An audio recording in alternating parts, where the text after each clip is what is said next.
Are you exhausted, tired, depleted? I know during this pandemic, I've personally been struggling with a sense of deep down soul weariness. And it's been a pretty exhausting season for me. And the good news is Psalm 1 addresses that deep down soul weariness, that exhaustion that many of us feel. My name is Andrew Gross. I am the associate pastor here at Bethel Christian Fellowship. We're a house of prayer for all nations right here in the middle of St. Paul, Minnesota, and God's called us to radiate his life to all the nations around the world, and we're a safe place where strangers can become friends, friends can become family, and family actually become sent ones. So happy that you joined us this morning for this message. Well, Psalm 1 that we're going to get into today is a really interesting psalm. Together with Psalm 2, it forms the introduction to the entire book of Psalms. And originally, scholars think that Psalm 1 and Psalm 2 were a single psalm. And together, they introduce these two big themes that run through the whole book of Psalms. Probably the two biggest themes in the book of Psalms. The first theme is the Torah, or the teaching of God. And the second theme is the just king. And so this is a perfect way to do our ongoing study in the book of Psalms this summer, because we're trying to figure out this year what it means to follow and believe in and trust the just king. And book of Psalms is just a perfect way to do it. And no better psalm than Psalm 1 to get us into that. Well, this psalm, especially, and these first two psalms, were really important for the Jews at probably the worst, darkest time in their history. I'm talking about the period of the Jewish exile. Now, that was the period in about 600 years or so before Christ when the mighty empire of Babylon came and they conquered the little kingdom of Judah. They tore down the walls that surrounded their capital city, Jerusalem, and they took captive thousands of their leaders and carted them off to be captives, slaves really, in the foreign city of Babylon. And that period lasted for around 70 years, and it was probably the lowest point in Jewish history. Well, in that time, the Jews didn't have land, and they didn't have a king, and worst of all, they didn't have a temple where they could meet with God. That was part of the significance and importance of a temple, was a place where humans could meet with God. So what were they supposed to do as captives, as slaves in a foreign country, and there was no place for them to meet with God? Well, that is where the book of Psalms comes in. The book of Psalms, even though it was written over many centuries, the oldest one goes back to Moses, Psalm 90, and a big chunk of them were written by David hundreds of years before this, but they didn't get pieced together into one single book until the era of the exile.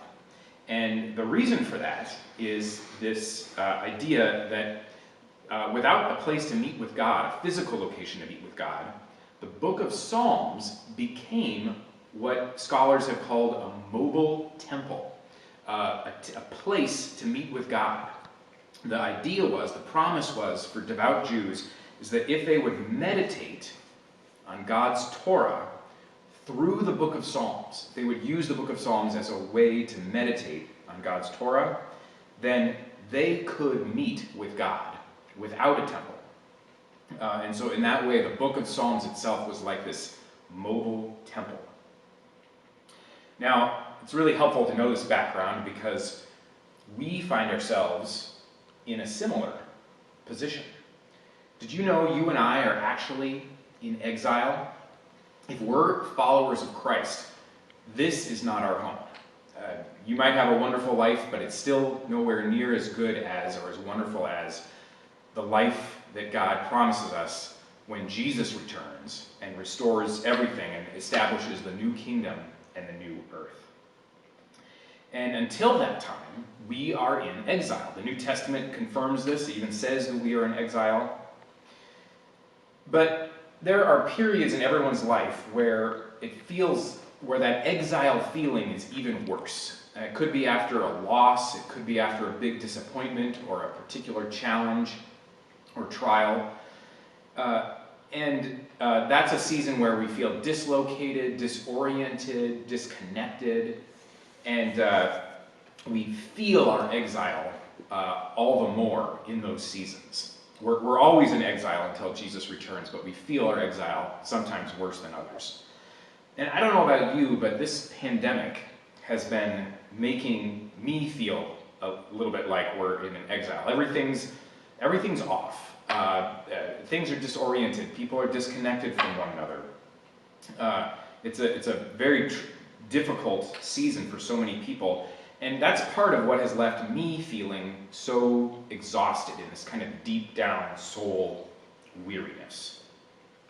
And that's where Psalm 1 comes in. So let's take a look at Psalm 1.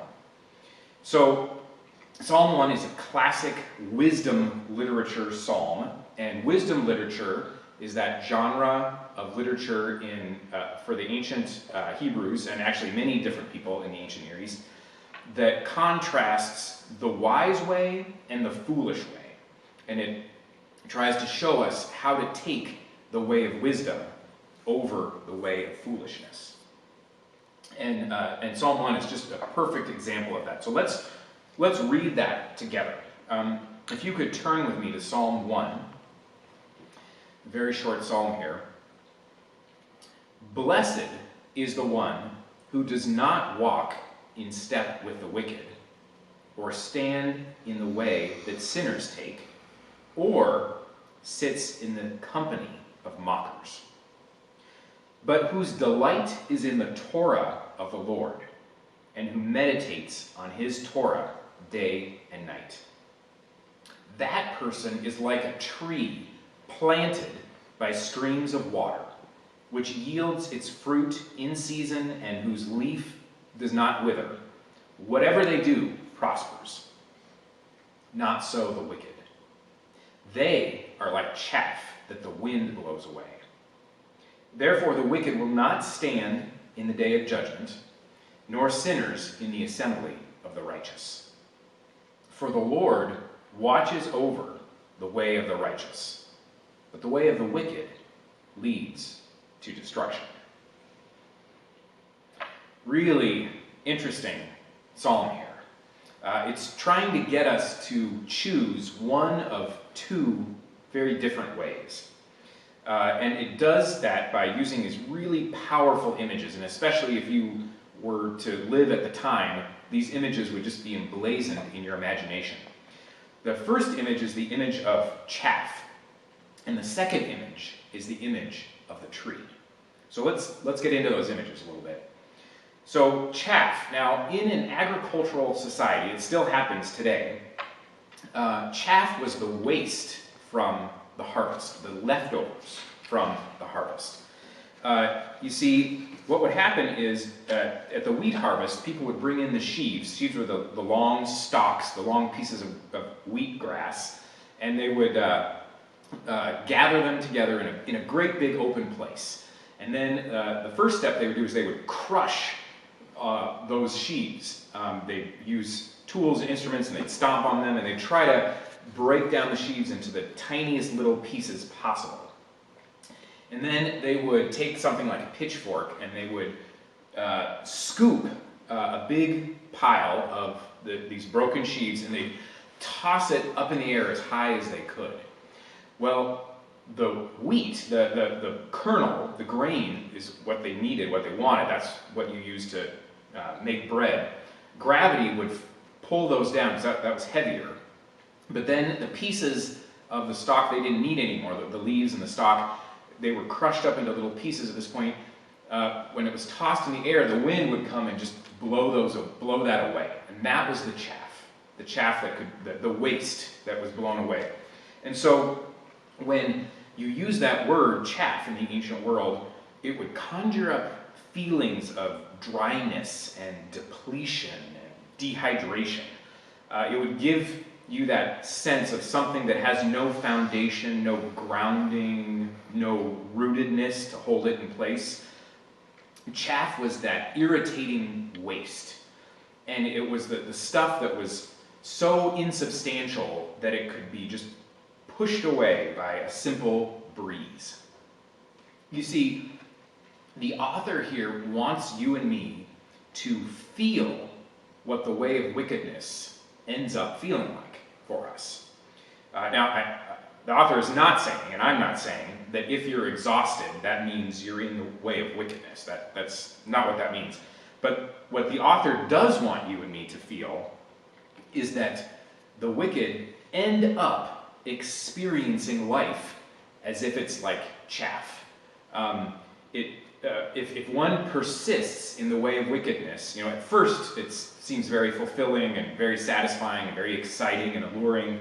But if one persists in the way of wickedness, they begin to feel like life itself feels like chaff to them. Dry, depleting, dehydrating, no foundation, irritating waste, quickly blown away by a mere breeze. That's what life begins to feel like for someone who persists in the way of wickedness. And the author wants to remind us that that's what it feels like. Well, in very sharp contrast to that, we have this beautiful image of the tree by streams of water, that we see especially in verse 3. And that image of the tree, what we get there is we have this sense of security, this sense of settled certainty that there would be a constant, refreshing wave after wave of resource and nourishment. We get this image of fruitfulness and this image of flourishing. It says that the leaf doesn't even wither.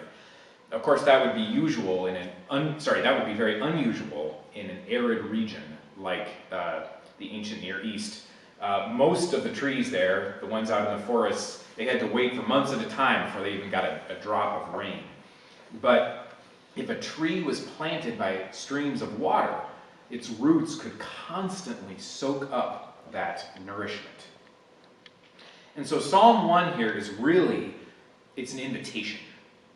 It's an invitation. It entices us with the tree image, and it repels us with the chaff image. That stark contrast both invites and entices and repels us at the same time. Because, of course, like all good Hebrew wisdom literature, the author here wants us to take the way of wisdom, wants us to follow the way of wisdom, and wants us to reject and avoid the way of wickedness. But here's the problem with that. Life usually isn't so stark. This image here in Psalm 1, it's a very stark difference between the tree and the chaff. But life usually doesn't feel that way most of the time, does it? It feels gray, it feels complex, it feels uncertain. It's often hard to pick the way of righteousness over the way of wickedness, because sometimes they actually look really similar. So how are we supposed to figure out the difference? How are we supposed to embrace the way of the secure tree by streams of water and reject the way of chaff, that irritating waste? Well, fortunately, the author here leaves us a couple really important clues. And the first clue I find in verse 1, and that's this image he paints of the person who sits in the company of mockers. And the image here is the image of, so mocking and scoffing is kind of the ultimate expression of somebody who has settled down in hardened unbelief. The mocker or the scoffer isn't just sort of flirting with wickedness or experimenting with wickedness or testing it out or, let's just see what it's like. No, the image here, this third person in verse 1, this mocker, this scoffer, they've settled down. They've made a kind of a permanent, lifelong decision to settle down in scoffing and mocking the ways of God. It's not just, let's see what wickedness is like. They're like, no, I'm choosing the way of wickedness, and I'm rejecting the good way. And so that is a key here. That's a hint for us to help us understand if we find ourselves sort of settling down in that place of mockery and scoffing the ways of God. When we think of the ways of God and we just sort of inwardly sneer at it, like that's ridiculous, then we know we're headed in the wrong direction. All right? A second key that the author has left us is in verse 2, where he talks about delightfully meditating on God's Torah. Delightfully meditating on God's Torah. Now that word Torah can mean a lot of different things. Very broad range of meaning in Hebrew. Most simply, if you just translate the word itself, it just means teaching or instruction. But it can also very generally be referred to as God's will. Sometimes God's will is just called Torah. It can refer to the whole covenant between God and Israel. It can get more specific and refer to those 613 commands that God gave Israel. Or it can be even more specific and refer just to those 10 commandments that are the very heart of the covenant between God and Israel. Or, even more broad, it can go back out and be really broad, and it can refer to the whole story of those first 5 books of the Bible. So all the way back from creation, the patriarchs, the Exodus, the wandering around in the wilderness, the promised land. All of those stories can be referred to as the Torah. Well, interestingly, you know what devout Jews, when they were talking about the Torah, one of the things they would say about it was that they would call it this. They would say the Torah is the way, the truth, and the life. They said the Torah was the way, the truth, and the life. Well, who else said that the Torah, or who else talked about the way, the truth, and the life? It was Jesus. John chapter 14, verse 6, Jesus actually says about himself, he says, I am the way, the truth, and the life. And so if we're looking at Psalm 1 through the eyes of the New Testament, this is actually not just a call to meditate on the first 5 books of the Bible or the 10 Commandments or God's will. This is actually a call to meditate on Jesus, who is the way, the truth, and the life. Now, I don't want you to get put off by that word meditate. A lot of people think that's some weird, spooky thing. All of us are meditating all the time. You're meditating on something right now. Meditating just means to dwell on something, perseverate on something, be preoccupied with something. Sometimes we meditate on things that make us happy and joyful. Probably most of the time, most of us are meditating on things that makes us anxious or scared. But we're all meditating pretty much all the time. And so Psalm 1 invites us to, instead of meditating on all those other things we could be meditating on, it invites us to meditate on God's teaching, God's instruction, and, again, if we're looking at it through the eyes of the New Testament, meditate on Jesus himself. But the real key here, the real difference that we need to pay attention to is how are we supposed to meditate? How are we supposed to meditate? You know, the Pharisees that Jesus condemned, they meditated. Most of them had the entire Old Testament memorized, and they would put all of us to shame at how well they could quote Bible passages at us. So it's not just meditating on Torah. It's meditating, the key word here is delightedly. God is inviting us in Psalm 1 to delightedly meditate on Torah. Delightedly meditate on God's message, God's instruction, and especially Jesus himself. Now, this was the secret to the Jews surviving the exile. This was their secret. Remember, they didn't have a physical building anymore. That had been destroyed in the conquest of Judah. And so while they were in exile, their only alternative to meet with God was to meditate on Torah through using the Psalms. And that's how they were able to get that inner endurance to survive the exile. And it's similar to us today. We are in exile, as I've already mentioned. And so the question is, what's your meditation? What are you meditating on? And is that meditation, is it going to help you be that tree planted by streams of water that's strong during drought, that leaves doesn't wither, bears fruit when it's supposed to? Are you going to be that tree, or are you going to be that chaff that gets blown away at a mere breeze? Thank you.